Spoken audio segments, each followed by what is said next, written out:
What I'm going to demonstrate now is how we pack a wound on the side of the neck or to the armpit. Not all major hemorrhages happen on the extremity. If it's on the extremity, we're going to use a tourniquet.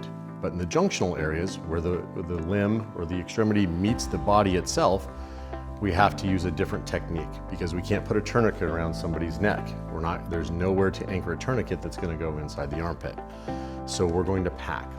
How we pack is we use some kind of soft or absorptive material. This could be a combine pad, this could be compressed gauze, it could be a t-shirt.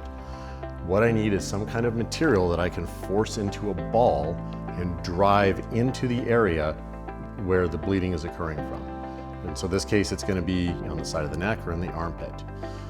Where we have large blood vessels, we generally also have a nerve running. So in this case, when I drive this in, we're going to see a little bit of a pain response from him.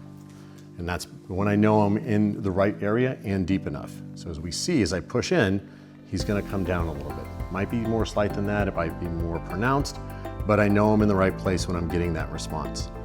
I'm going to hold this in as tight as I can. It's going to be an uncomfortable procedure for him, but I need to stop the bleeding.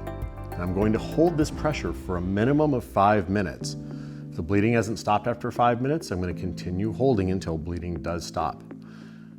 If I do it on the side of the neck, if I do it in the armpit, it's going to be the same way.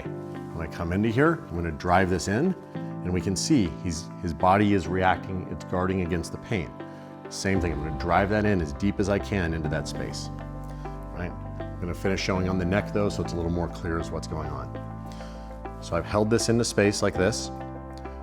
Once bleeding has stopped, I need to anchor this in place because I can't walk with him to the hospital or whatever holding it this way. In this case, I'm going to use an Olaus bandage. It could really be any elastic bandage. We need something that's going to hold it tight and maintain that pressure for the duration that all of this will be on. So just like any pressure bandage or whatever, I'm going to anchor this right over the top of the wound, right, wherever that wound starts. And I'm going to go cross body, so I'm going to go under his opposing armpit if it's on the side of the neck.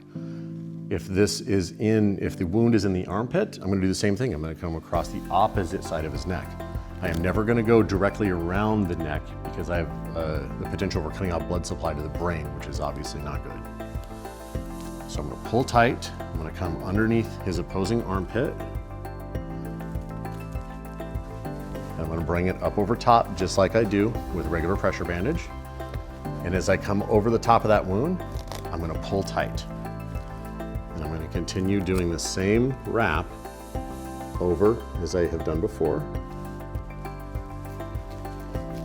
Hold pressure. I'm going to try to capture all of the absorptive material on that or anything and anchor that in, and I'm going to pull tight. As you can see, it's kind of pulling his neck and arm together. That's fine.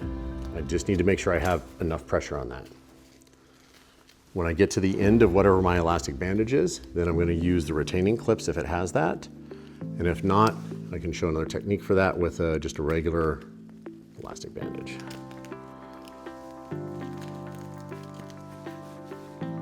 Okay. And that's how we anchor a packed wound to the neck or to the armpit. As we can see, I'm going to turn him all the way around. If the material were in here, right, if I had the balled up material because he was bleeding out of here, it would just be under this. But the wrap is going to be identical if it's on the neck or in the armpit.